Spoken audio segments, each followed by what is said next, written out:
वो चीजें कौन सी हैं जिनसे कज़ा और कफ़ारा, रोजे की कज़ा और कफ़ारा दोनों वाजिब होता है। क्योंकि इसके ताल्लुक से कई सवाल इससे मिलते जुलते आए हैं, तो इसलिए मैं मुनासिब समझता हूं कि इसकी कुछ तफसील आपके सामने आ जाए। कफ़ारा दो ही शक्लों में वाजिब होता है, यानी रमजान का रोजा रख कर बाकायदा नियत की, सहरी खाई, रमजान का रोजा रखा, रमजान का रोजा रखने के बाद अगर जानबूझकर बगैर किसी उज्र के, बगैर किसी मजबूरी के कुछ खा लिया, कुछ पी लिया, या तो ग़िज़ा खाई या दवा खाई। एक होती है ग़िज़ा, ग़िज़ा जो जिस्म को क़ुव्वत पहुंचाने के लिए, जो भूख मिटाने के लिए खाई जाती है या प्यास बुझाने के लिए, और एक दवा है जो बीमारी दूर करने के लिए खाई जाती है।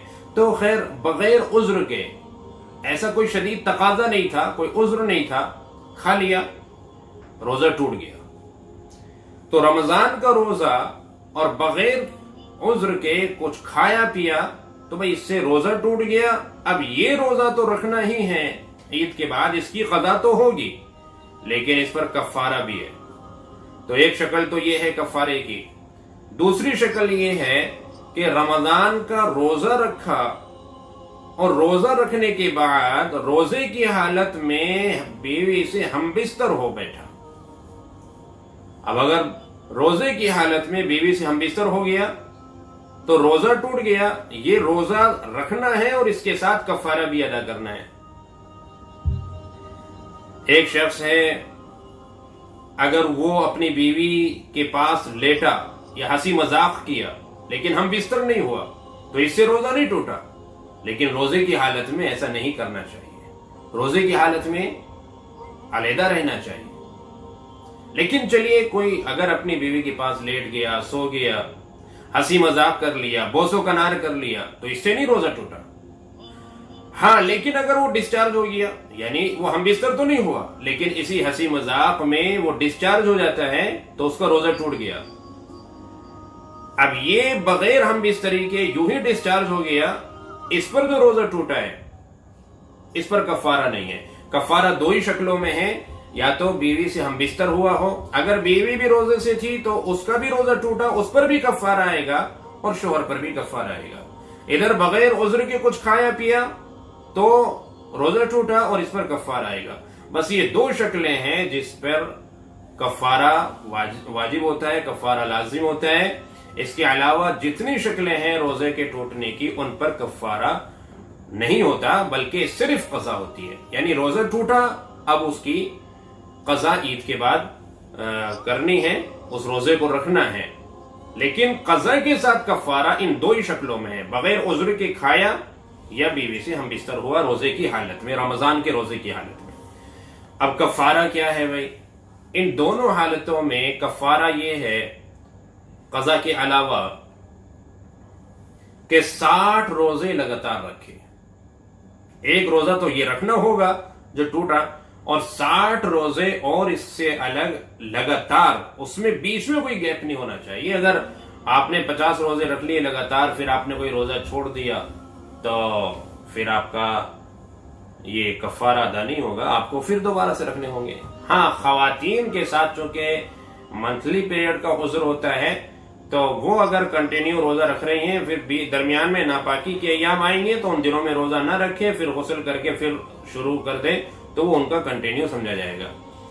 तो 60 रोजे लगातार उनको रखने हैं। अगर 60 रोजे लगातार रखने की हिम्मत नहीं है, तो 60 मिस्कीनों को, 60 गरीबों को, शोहर अपनी तरफ से और बीवी अपनी तरफ से, यानी दोनों की तरफ से, 60 और 60 120 हो गए, दोनों टाइम खाना खिलाए। जिनको दोपहर में खिलाए उन्हीं को शाम में भी।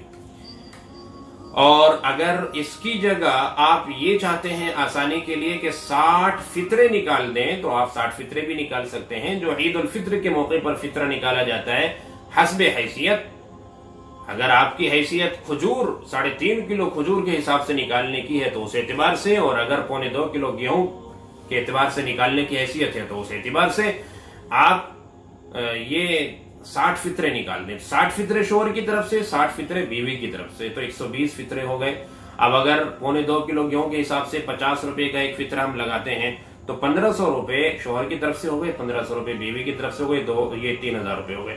और ये जुर्माना है, ऐसा नहीं है खुदा न खास्ता कोई शख्स ये समझे कि एडवांस में कि चलिए ये फीस हम अदा कर देंगे और बीवी से हम बिस्तर हो लेते हैं, अल्लाह की तरफ से इजाजत हो जाएगी, अल्लाह माफ कर देंगे। तो भाई ये फीस नहीं है। अगर कोई ये तसव्वुर करके ये सोच के कि भाई ये फितरा ये कफारा हम अदा कर देंगे और ये काम कर लेते हैं, तो ये अल्लाह पाक ने जो एक माफी का रास्ता जो निकाला था हमारे लिए, तो गोया कि हम उसका मजाक उड़ा रहे हैं। तो ये नहीं है, ये एक जुर्माने के तौर पर है, ये एक सजा के तौर पर है कि हमसे गलती हुई है, भाई अब उस गलती का क्या कफारा हो और उसकी माफी कैसे हो।